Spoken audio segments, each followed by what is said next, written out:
ఒక చర్చ్ ప్రపంచంలోనే అత్యంత ఎత్తైన కట్టడంగా ఎలా మారింది? దాన్ని నిర్మించడానికి ఒక మనిషి జీవితకాలం మాత్రమే కాదు 400 సంవత్సరాలకు పైగా ఎందుకు పట్టింది? ఒకే చర్చ్ ఒకే రోజులో 3 వేరే రంగుల్లో ఎందుకు కనిపిస్తోంది? వందల సంవత్సరాల క్రితం తయారైన ఒక గడియారం ఈ రోజుకి ఆకాశంలోని గ్రహాల కదలికను ఎలా చెప్తోంది? 800 సంవత్సరాల క్రితం తయారైన అద్దాలు యుద్ధాలు, ప్రకృతి విపత్తులు ఇలా కాలాన్ని దాటి ఇప్పటికీ ఎలా నిలిచి ఉన్నాయి? ఒకప్పుడు వేలాది మంది ప్రయాణికులకు దారి చూపిన ఈ కేథడ్రల్ అసలు ఎందుకు ప్రపంచ చరిత్రలో అంత ప్రత్యేకమైన స్థానం సంపాదించింది? ఈ ప్రశ్నలన్నింటికీ సమాధానం తెలియాలంటే చివరి వరకు వీడియో స్కిప్ చేయకుండా చూడండి.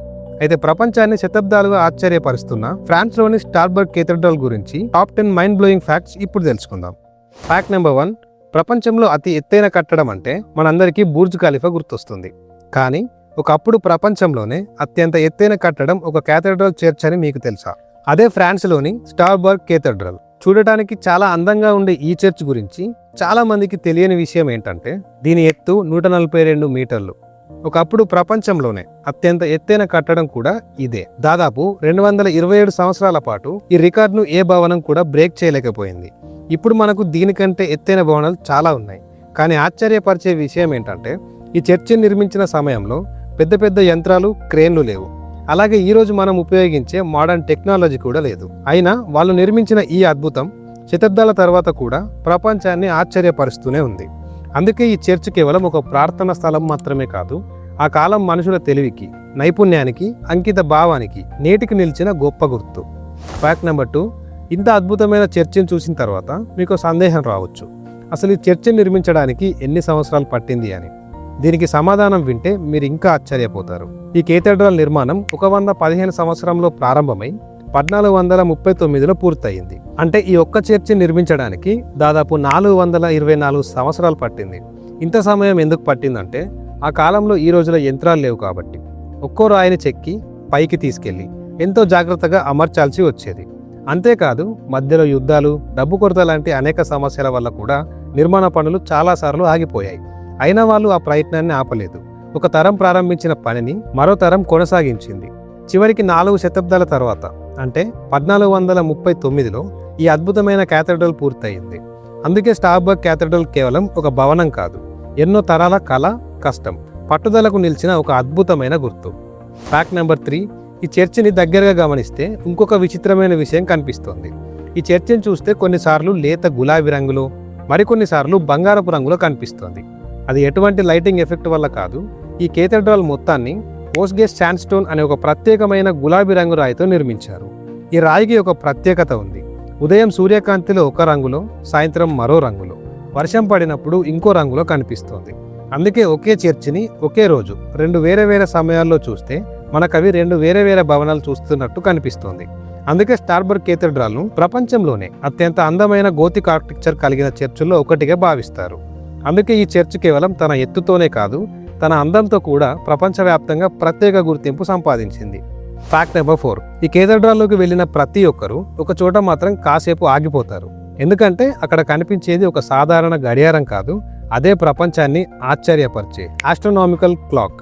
చూడటానికి ఇది ఒక సాధారణ గడియారంలో కనిపిస్తుంది, కానీ నిజానికి ఇది సమయాన్ని మాత్రమే చూపించే గడియారం కాదు. ఆ కాలంలోనే సూర్యుడు, చంద్రుడి గ్రహాల కదలికను లెక్కించి చూపించేలా దీనిని రూపొందించారు. అంతేకాదు తేదీ, నెల, సంవత్సరం మాత్రమే కాకుండా చంద్రుని దశల వంటి ఎన్నో వివరాలను కూడా ఈ గడియారం చూపిస్తోంది.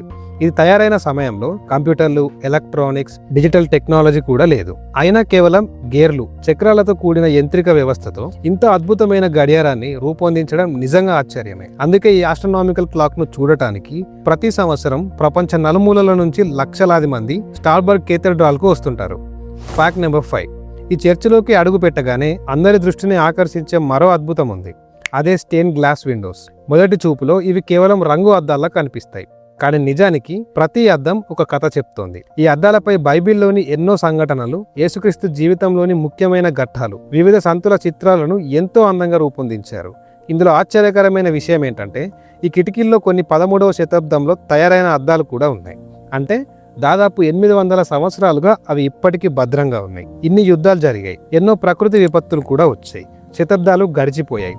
అయినా ఈ అద్దాలు ఇప్పటికీ వాటి అందాన్ని కోల్పోలేదు. అందుకే ఈ స్టెయిన్ గ్లాస్ విండోస్ కేవలం అలంకరణ కోసం కాదు, ఆ కాలం కళాకారుల అద్భుతమైన నైపుణ్యానికి ఓర్పుకు, సృజనాత్మకతకు నేటికి నిలిచిన సజీవ సాక్ష్యాలు. Fact number 6. ఈ కేథడ్రల్ గురించి మరో ఆసక్తికరమైన విషయం ఏంటంటే, మొదట ఈ కేథడ్రాల్ను 2 టవర్లతో నిర్మించాలని ప్లాన్ చేశారు. కానీ అనేక కారణాల వల్ల చివరికి ఒక టవర్ మాత్రమే పూర్తయింది. ఆశ్చర్యకరమైన విషయం ఏంటంటే, ఒకే టవర్ ఉన్నప్పటికీ ఇదే కేథడ్రల్ ఒకప్పుడు ప్రపంచంలోనే అత్యంత ఎత్తైన కట్టడంగా నిలిచింది. ఇప్పటికీ ఈ ఒక్క టవర్నే స్టార్బర్గ్ నగరానికి ఒక గుర్తుగా భావిస్తారు. ప్రపంచ నలుమూలల నుంచి వచ్చే పర్యాటకులు ముందుగా ఫోటోలు తీసుకునేది కూడా ఈ టవర్ దగ్గరే. అందుకే ఈ టవర్ కేవలం కేథడ్రల్లోని ఒక భాగం మాత్రమే కాదు, స్టార్బర్గ్ నగరానికి గుర్తింపుగా నిలిచిన ఒక చారిత్రక చిహ్నం. Fact number 7. ఈ కేథడ్రాల్ని కింద నుంచి చూడటం ఒక అనుభవం అయితే పైనుండి చూడటం మరో అనుభవం. ఎందుకంటే ఈ కేథడ్రాల్ పై భాగానికి వెళ్ళాలంటే దాదాపు 330 మెట్లు ఎక్కాలి. లిఫ్ట్ లేదు, ఎలివేటర్ లేదు. అన్ని మెట్లెక్కితేనే పైకి చేరుకోగలం. కానీ అంత కష్టపడిన తర్వాత కనిపించే దృశ్యం మాత్రం నిజంగా అద్భుతంగా ఉంటుంది. పైనుంచి మొత్తం స్టార్బర్గ్ నగరం ఒక వ్యూలోనే కనిపిస్తుంది. వాతావరణం స్పష్టంగా ఉంటే చాలా దూరంలో ఉన్న జర్మనీ దేశంలోని కొన్ని ప్రాంతాలు కూడా కనిపిస్తాయి. అందుకే ఈ కేథడ్రాల్ను సందర్శించే చాలా మంది ఈ 330 మెట్లెక్కి ఈ అద్భుతమైన దృశ్యాన్ని తప్పకుండా ఆస్వాదిస్తారు. అందుకే ఇది కేవలం ఒక చర్చ్ మాత్రమే కాదు, చరిత్రను, తన అందాన్ని, ప్రకృతిని ఒకేసారి ఆస్వాదించే ప్రత్యేకమైన ప్రదేశంగా మారింది. Fact number 8. ఈ కేథడ్రాల్ గురించి చాలా మందికి తెలియని మరో ఆసక్తికరమైన విషయం ఏంటంటే, ఒకప్పుడు ఈ కేథడ్రాల్ శిఖరం చాలా కిలోమీటర్ల దూరం నుంచే కనిపించేది. ఆ కాలంలో విమానాలు, GPS వంటివి లేవు కాబట్టి అందుకే దూర ప్రాంతాల నుంచి వచ్చే వ్యాపారులు, ప్రయాణికులు ఈ కేథడ్రాల్ శిఖరాన్ని చూస్తే స్టార్బర్గ్ నగరానికి చేరుకున్నామని గుర్తించేవారు. అంటే ఈ కేథడ్రాల్ కేవలం ఒక ప్రార్థనా స్థలం మాత్రమే కాదు, ఆ కాలంలో వేలాది మంది ప్రయాణికులకు దారి చూపిన ఒక పెద్ద గుర్తుగా కూడా ఉపయోగపడింది. Fact number 9. ఈ కేథడ్రాల్ గురించి మరో ఆశ్చర్యకరమైన విషయం ఏంటంటే, 2వ ప్రపంచ యుద్ధ సమయంలో ఈ కేథడ్రాల్ కూడా ప్రమాదంలో పడింది. యుద్ధం వల్ల చుట్టుపక్కల ప్రాంతాలు తీవ్రంగా దెబ్బతిన్నాయి. కానీ ఈ చారిత్రక కట్టడాన్ని కాపాడేందుకు ప్రత్యేకంగా చర్యలు తీసుకున్నారు. అందుకే ఇన్ని యుద్ధాలు, ఇన్ని ప్రకృతి విపత్తులు, అలాగే ఎన్నో శతాబ్దాల కాలాన్ని దాటుకొని ఈ కేథడ్రాల్ ఇప్పటికీ తన గొప్పతనాన్ని కోల్పోకుండా నిలిచి ఉంది. అందుకే స్టార్బర్గ్ కేథడ్రాల్ కేవలం ఒక చారిత్రక కట్టడం మాత్రమే కాదు, చరిత్రలో ఎన్నో పరీక్షలను తట్టుకొని నిలిచిన ఒక అద్భుతమైన వారసత్వ సంపద. And fact number 10. చివరగా ఈ కేథడ్రాల్ గురించి ఒక ఆసక్తికరమైన విషయం ఏంటంటే, దాదాపు 1000 సంవత్సరాల చరిత్ర ఉన్న ఈ కేథడ్రాల్ ఇప్పటికీ ఫ్రాన్స్లోని అత్యంత ముఖ్యమైన చారిత్రక కట్టడాల్లో ఒక్కటిగా నిలిచి ఉంది.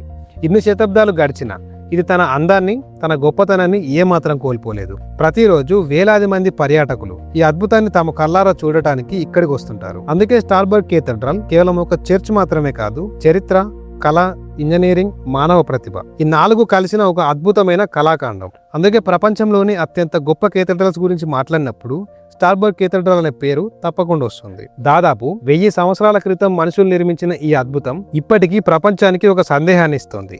మనిషి సంకల్పం ముందు అసాధ్యం అనేది ఏదీ లేదు. అండ్ దీని గురించి మీరేమంటారో కింద కామెంట్లో చెప్పండి. అండ్ ఇలాంటి మరిన్ని ఇంట్రెస్టింగ్ అండ్ ఇన్ఫర్మేషన్ వీడియోస్ కోసం మన వీడియోకి లైక్ చేసి మన ఛానల్ తప్పకుండా సబ్స్క్రైబ్ చేసుకోండి. Thank you for watching. See you again with one more good concept.